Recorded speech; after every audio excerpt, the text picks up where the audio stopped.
Hallelujah. Ede radiasi. Wode enede wayamaye. Wana semwa ode ahye no munne.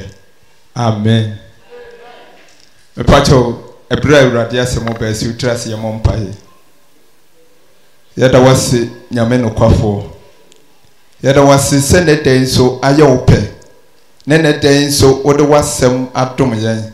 Senede yemfa wasem emre woma. Wachiro se nipa ntimi nye bibi gisa wo de firisura ma no. Ene dei Ewrade enye mitumi enye mahoden. Na emom wo Ewrade wadom ara kwa ne yete se de otie. Ene dei fa wasem ifa memo na fa dom woma. Tumi wura de ye sire ni se Kristo so ujisane wani mo onyam a yenso ya anyo oyiraba. We na mesrew wo Ewrade Yesu wudin mo. Amen. Amen. But last 2 weeks, me no be can say bifa adwuma ehon. By this year no, the me hunu ni say ensemo eba me nchen nyina this year no. Eye encouragement hallelujah. Enti mitimi hu this year no. Ewrade won hire bi a opese wode maye. Ewrade won hire bi a opese wode ma me no mie no.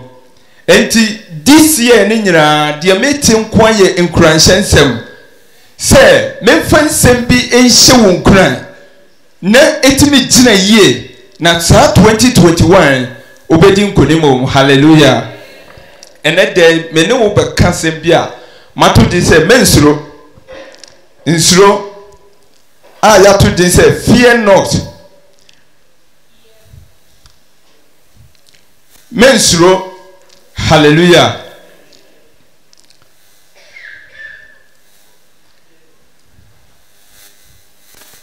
Mensuro sa semo na ne dey me no beka ho asem efri se die Ewrade ehwehwe wo me no mie no nchen ne se de biara da ye benya kokodro na yensuro na ye beji wo no Ewrade edi se die onu Ewrade akafo ye ho nyina ebetimi ayeden abem pepepe hallelujah. Na Ewrade asem no sa insuro yi okani bebre wom na de ntia Ewrade ka insuro no opatre se onu ankasa Ewrade no onu ne bo ade nyina no onu ankasa temi ade nyina ye na obetimi aye ade nyina enti ni time bia opese wo de akokodro na wugina na de Ewrade aka ni nyina ye den apamu ama hallelujah. Enti onu kasa bia osinsuro enti ne de minim te bia wom de mede ma won se te bia wom no mensuro na Ewrade 2021 obetutwajew na obeyiwa frimo. Amen. Se wansuro na wutidi se efi se mame kire wade bi obia oyehu na wusuro ade no eniema mienu bi wo nyamesum mu a sa eno no ebebo wo se woyehu a ne se wunni gidie obia woyehufu obia oni gidie obia oyehufu obia oni do efri se wusuro nipa bibia wusuro wo ho na beda do obi amana yeye enti obi oyehu bia oni do obia oyehu no oni gidie enti ebri biara Ewrade pese ade bia ya yeye no wasase so no munye nsuro yede akokodro ene yede beye hallelujah. Ehu suro se wusuro a ontimi nni nkonim wo Ewrade mu da de biara obedi nkugo enti Ewrade ne wo ye kasa de bia wo se mamu nsuro de enti a wo katere se maye nsuro ne se wusuro a de Ewrade aka no entimi mamu ma asasi so adie bia wo asase so no eye awurade ne boy na bia nipa onam so wonya gye Kristo di na onam tibia bi mu a saa tibia no wonam mu no se awurade nim ho bia entimi mamu da. Hallelujah. Enti nipa nyina wona wagye Kristo adie no dodo no a tibia no ye nam mu no awurade na nkasa onim tibia no a wo ye dai wonam mu no enti de biara da opese wodi akokoduro na ye dai etina enti awurade se menka ntro se saa 2021 mensuro na tibia biara wonam mu no ono awurade obeyi wafrimo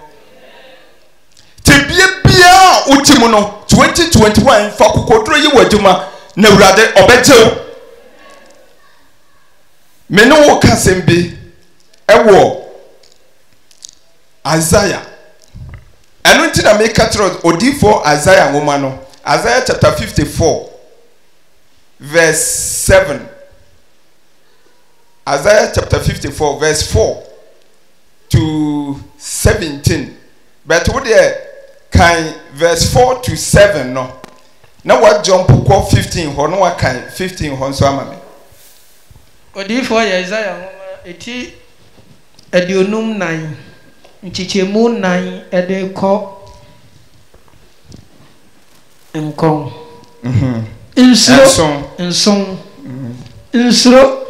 wasi insuro na wani wingu na wani mu ase da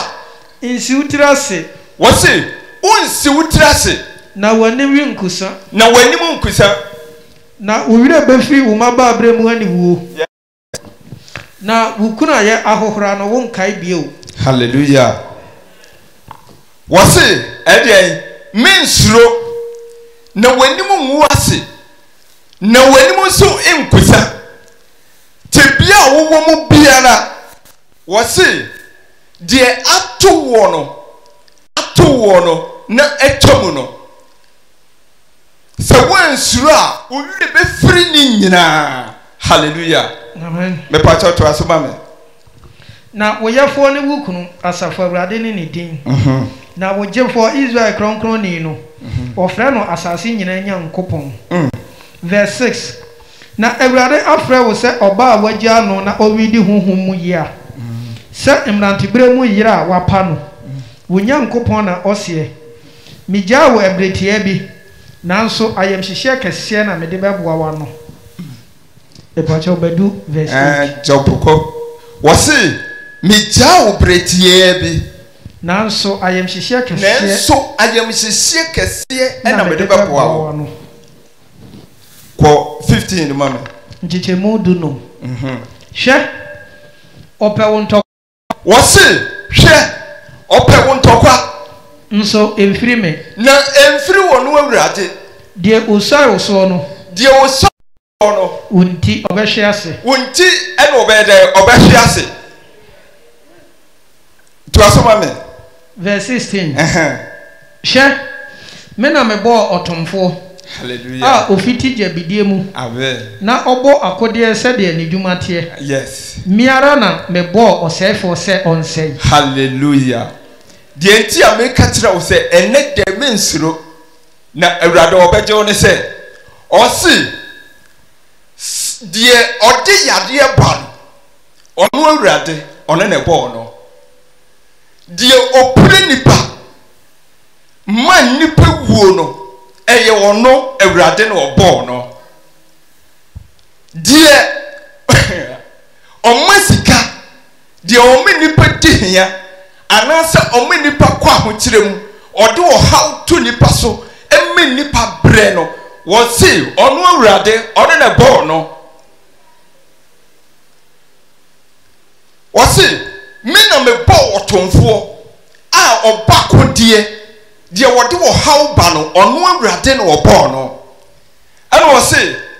wonu na bo die wo say ade ne say on say ade entiniam nyina ye wonu awurade na nkasa wone na boy no one na bo ni nyina say emra ene baa enti ne de o katre wan se mensuro na sanyemo ni nyina eyo no awurade ne ba eboye enti se wonya kokoduro a na se wugina obedi sanyemo ni nyina so nkunim hallelujah be pa cha to asoma me 17 no nti wose se 17 ne se akodie biara obotia wo no wi nyeyie yes na tekyerema biara be sore etia wo atemu mu no obebu ne fo eno ne awurade nko a agapade hallelujah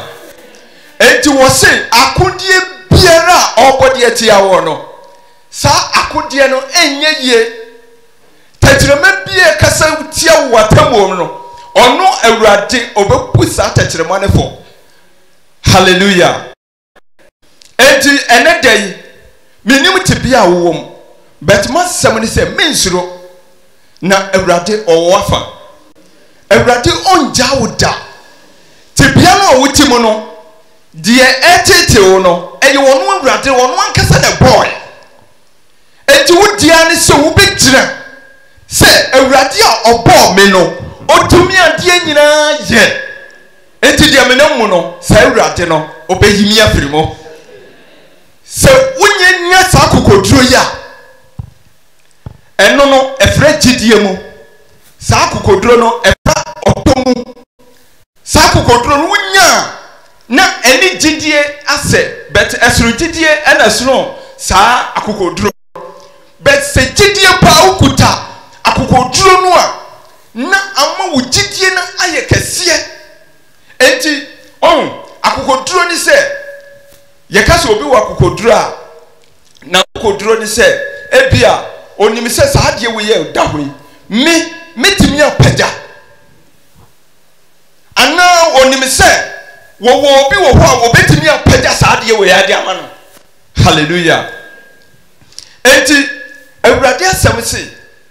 die ekutiaw die esoritiaw die wuhunu die ne wudi asie ne nyina eye wono awurade ene wo boss anye mani nyina enti die ne wudi asie nyina wo die ne se wobegyina se unsuro na se awurade obo wo no no ye sa anye mani nyina de ene yese de tie biara wobeti so nkonim hallelujah tie asem bi o kan wo Isaiah chapter 41 verse 10 o kan asem bi wo ho tie Isaiah chapter 41 verse number verse 10 to 11 insuro wasi insuro na menno na wo ho na wono wurate ono wo ho ma wakumentu wasi ma wakumentu na mene wonyankopon no ono ni wonyankopon me hya woden wasi obehya woden enso mebu wasi wobebua enso me de metri ni nifa mekura wo mu wasi wode ne tiri ni nifa mekura wo mu hye wona wombo afu wo nyina ni bewu na wasopa hallelujah a year 2021 so benya kokoduro se wo beyi hu afiri wo mu a wo se wo mo sori etia wo nyina wo mo be hwiase no wo mo be sopa enipa wo mo sori etia wo nyina 2021 no obedi wo mo nyina so nkonim hallelujah eti wo se mensuro na sister awurade wono wo ho wadwene ne se awurade agyaw papa wo kan free asie no sese hye wona wombo afu wo nyina dabi kan free ten hobran insuro wasi insuro na mene wo ho awurade wono wo ho ma wakumentu sister emane nye wadwene se awurade wagyaw na mene wonyankopon awurade wagyaw wasi wono ono ni wonyankopon se awurade Yesu Kristo no wagye na die a ose ono ni wonyankopon me hya woden wose obehya woden enso meboa wo wose obeboa wo enso me de metri ni nifa mekura wo mu wose wono awurade wo wonsa bi wo ho sense ekuta wo mu betu wo hunu sister de wonnam nka bi kura ko awu dadaada nanso ensa bi kuta brother wo ho na gye sɛ wohwɛ na sɛm ansa na wobɛhu sɛ Awurade ne nsa bi yɛ dɛn ekuta wo wode hwɛ te bia wo wom obi akɔ saa te bia no wohwɛ baabi a na dɛ wɔte na no mesusua deɛ bi wɔ papa bi hɔ na ɔka nyame asɛm wɔ TV na ɔka asɛm bi wɔse wohyia bɔdani a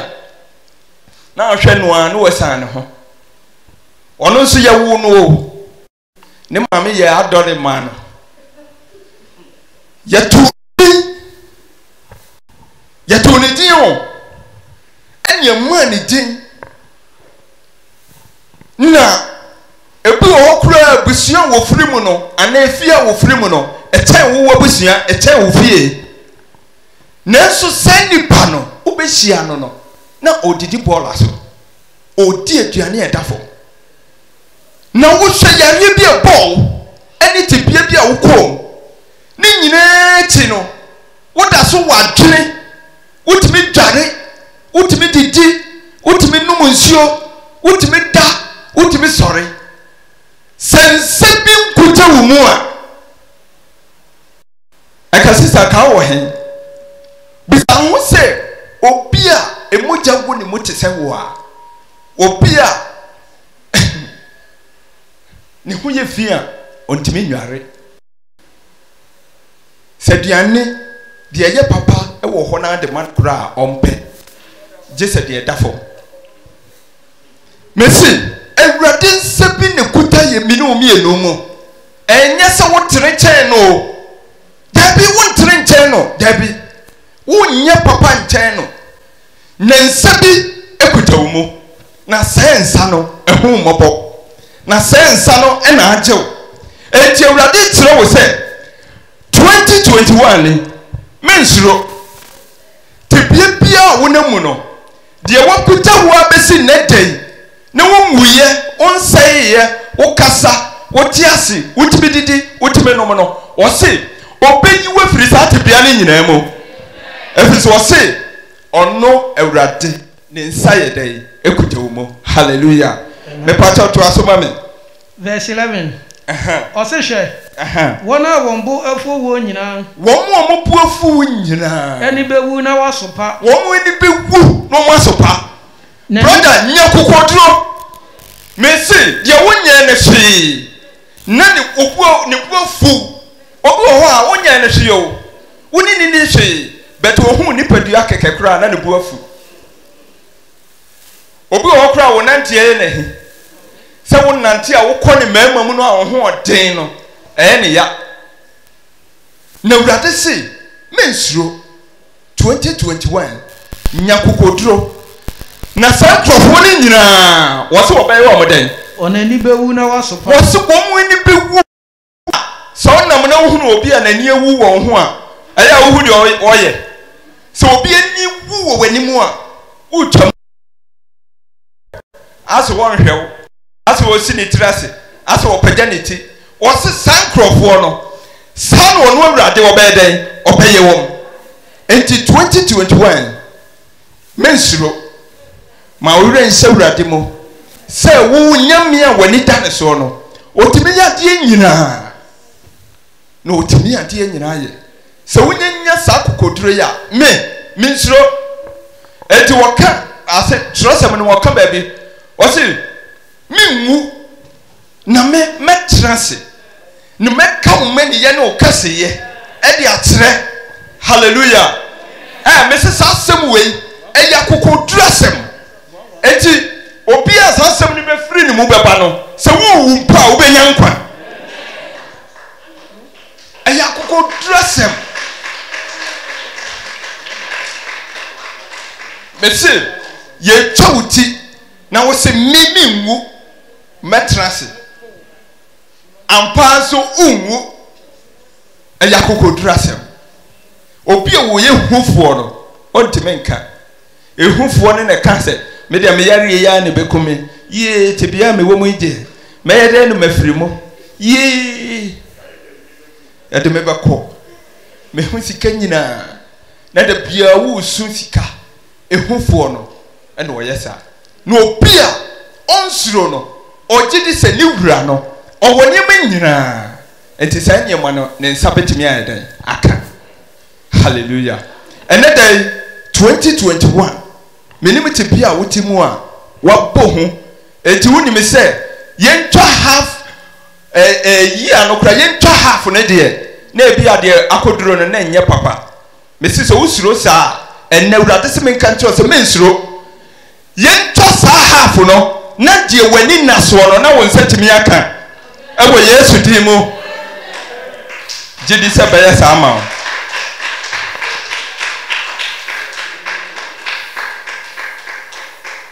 Hallelujah. Aya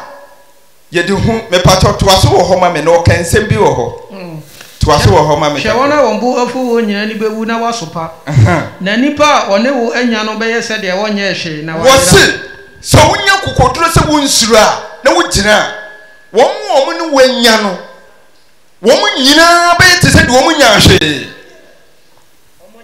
Wo nya hwe. Wo bia wo sori atia wo no so wonya kokoduro pa se sa papa yi sa mami sa ni pai mi ontime nyame hwe efi se me kra ni nsam me kra wo Christ mu enti me kra ni nsam ono ontime nsai me me se so wusuru a ene ye to waduro kra kam ehufuo ye to waduro a ebeka so wonya kokoduro a ye to waduro kra nkan wuyi hu firi wo mu a so wodi ehu hye wo mu a me se ye to waduro kra ebeka wo na se hu ni wo mu a wo hu no a okete me nsuro me nyame a okame ho no obetimi a gyeme efiri wo nsam. Hallelujah. Enti mensuro fa kokoduro efise na awurade ebra ofre Joshua na wama odifo Joshua eyi Israel for efiri Misrim no na enkrofo no a ode wo mo kɔ no na omo nyi nipa a wo mo ye easy wo mo ye nipa a na omo ho asɛm ka no eye den na omo wo nipa bi so omo wani edin na nipa bi so wo ho a omo de ti sɛ omo nsuro hwee ni odifo Joshua no ankasa Moses na no omo na mo mpo sankrofo isori tiar na ono Joshua ode sankrofo yi kɔ ena sankrofo be ye ne den enti de awurade ka kire no ane se ma won nsuro mani mohu na mom ongyina na asem biara waka kire wodifo Mose no ono nso woni so na se wonye yi hu ni firi wo mu dia ene wo se ba bia wo beko bia me awurade medi wachi enti ene se wansuro se 2021 wodi ahodiri bi ene akokoduro bi eka se me 2021 medi nkonim wo eno no obi oye hufo ntime nka efise o ka ni nyina akra osiro efise wonim se ono ohwe ni nipadua mu a ebia 2021 kra hwe ento no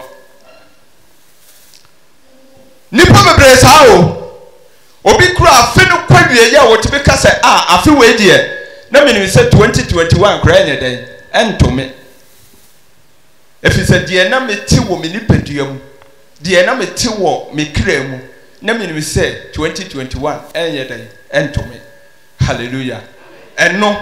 eye ehufo asem die awurade akafa wo ho no eye akokoduro ensem na awurade akafa wo ho wo se wo ngu na wo betrase watoro se o se me awurade me no wo ho na nyina de kosi wiase awieye enti awurade no wagya wa na awurade oka wo ho enti mensuro na awurade obegye wo oka asem bi wo Hebrew chapter 13 verse 5 yenhwe asem bi wo ho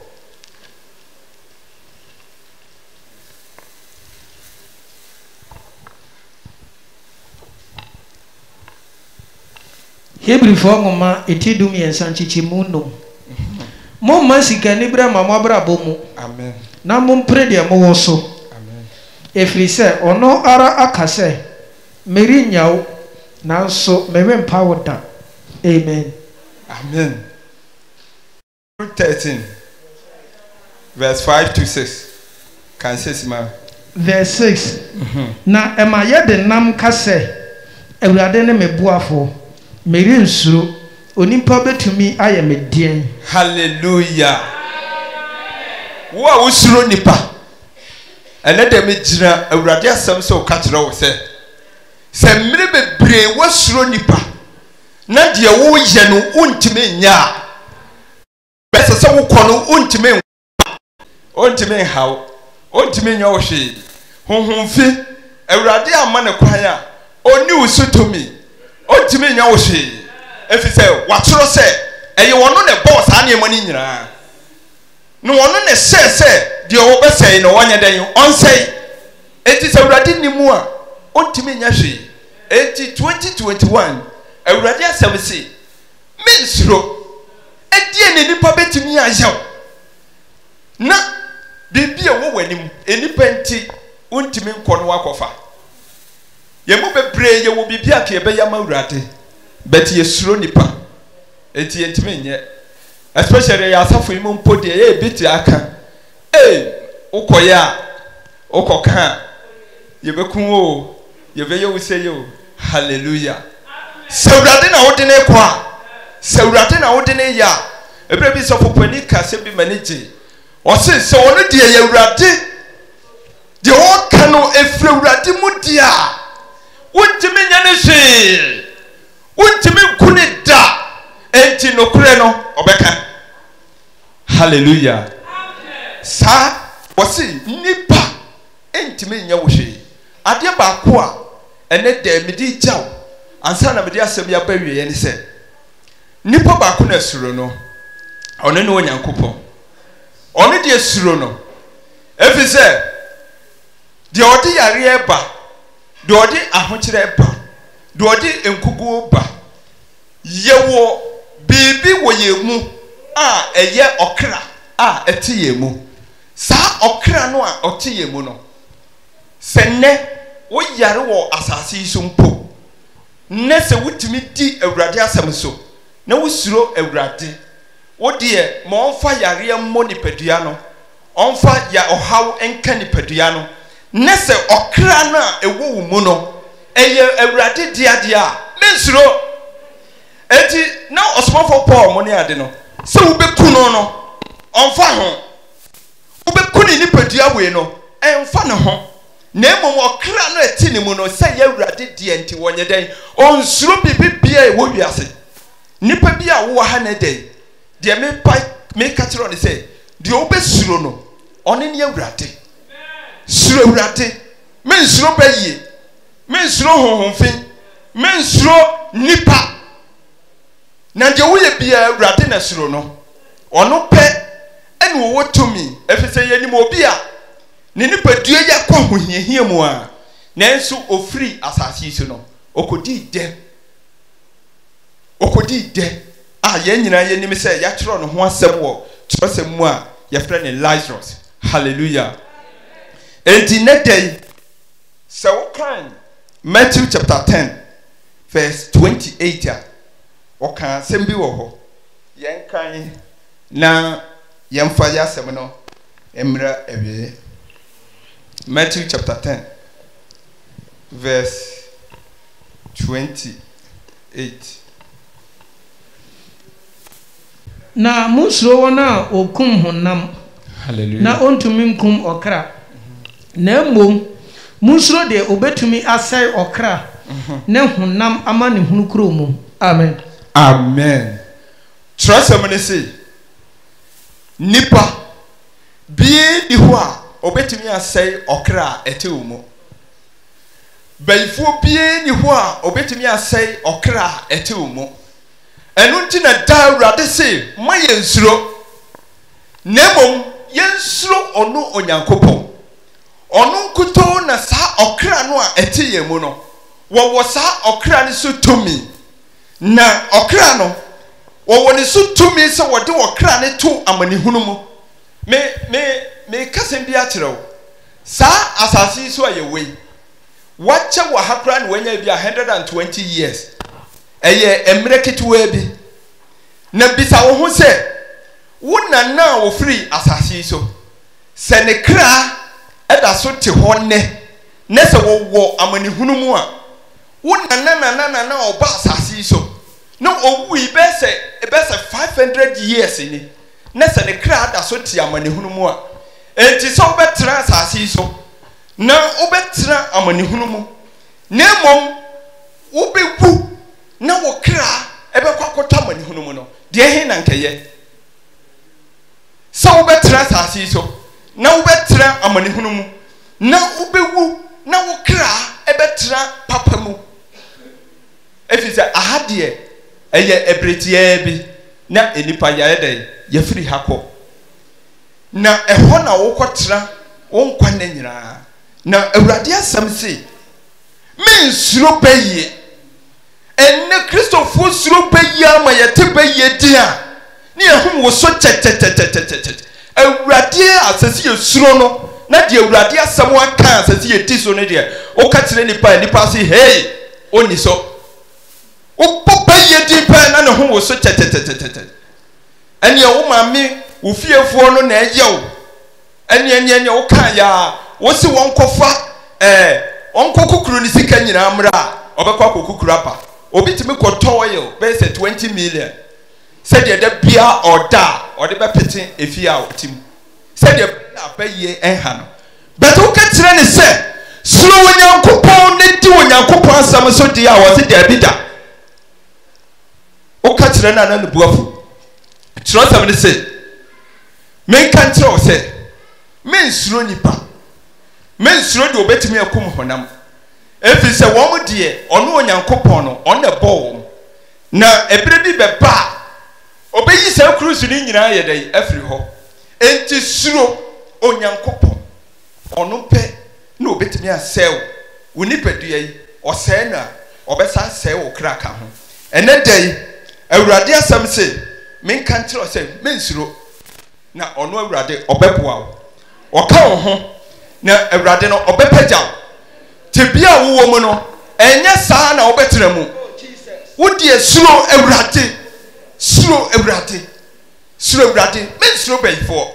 na se awurade ka ho pa hwan ni bayi obetimi ayew yemu nyina ansa na bayi bagiyeye no na yenim awurade o na yenim awurade bese wo fa awurade na wo tre awurade mu ya bayi ni wo sotomi so obetimi ahaw jese suro awurade saa ehun obi biara saa ehun yi ti wo mu no ontime nya nyankopon ahenie no kristo ni bia wo ye usuro ehun ahye wo ma no be de awurade akafa wo ho no entime mam saa 2021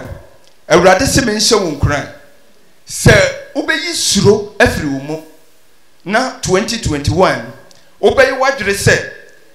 de awurade akafa wo ho nyina ebeba mu de a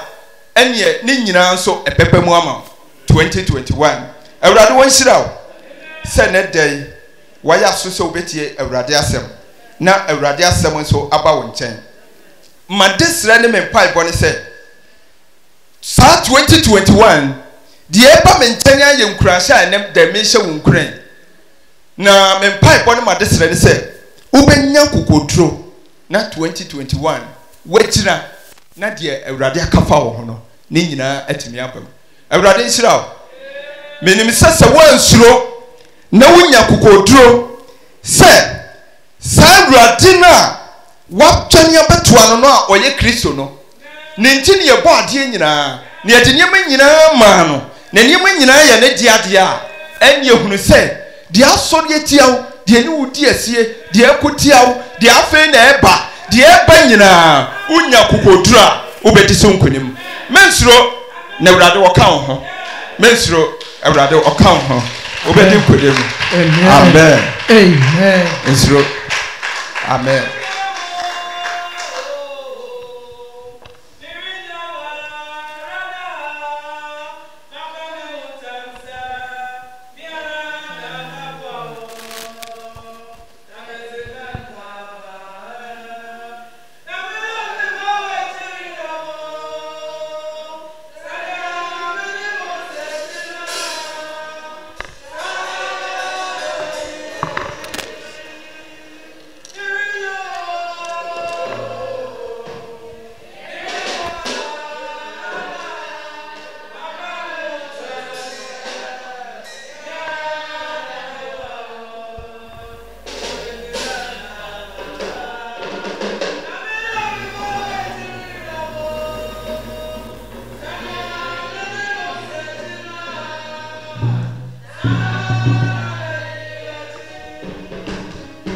amen.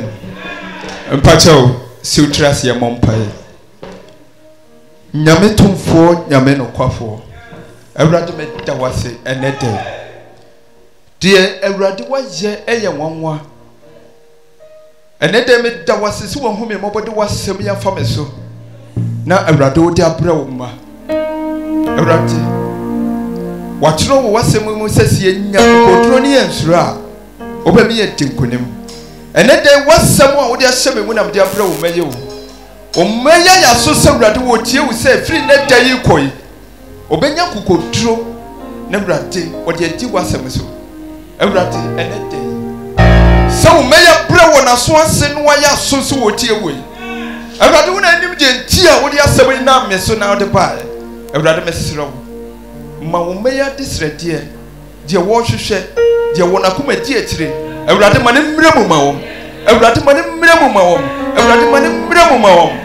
Ma wasem ngu asase pam. Na dani dan nyina wo fie mu wakakai. Na se bibi pa won so wo ho se wo awurade utumi ade nyina ye. Na awurade wache wo na firi saat biye mo. We na mesere wo e wo awurade Yesu di. Wadom ne nti amen.